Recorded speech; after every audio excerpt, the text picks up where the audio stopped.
ចូលភ្លេងសួនមិនសូវឈឺទេពីបងសំបែកបីដូចមកហើយចិនស្រី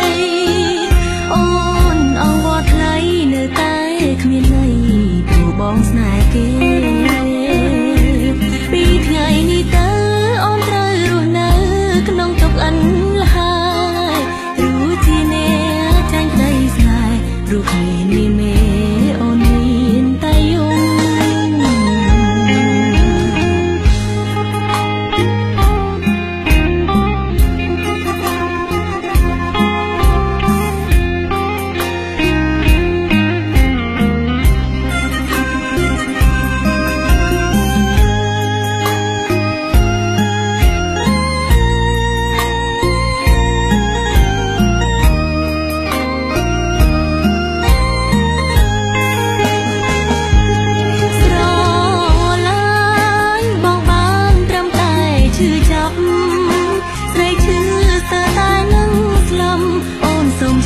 ំថាព្រោះស្នេ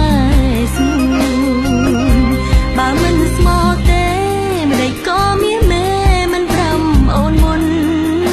គ្រាន់បានឲ្យស្រីដឹងខ្លួនងាយស្រួលភ្លេងសួនមិនសូវឈឺទេ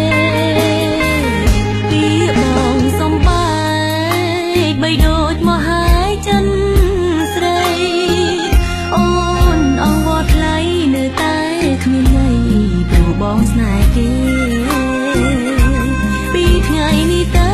អូនត្រូវរស់នៅក្នុងទុក្ខអន្លហើយរួចជាអ្នកចាញ់ក្តីស្នេហ៍ព្រោះគ្មានមេ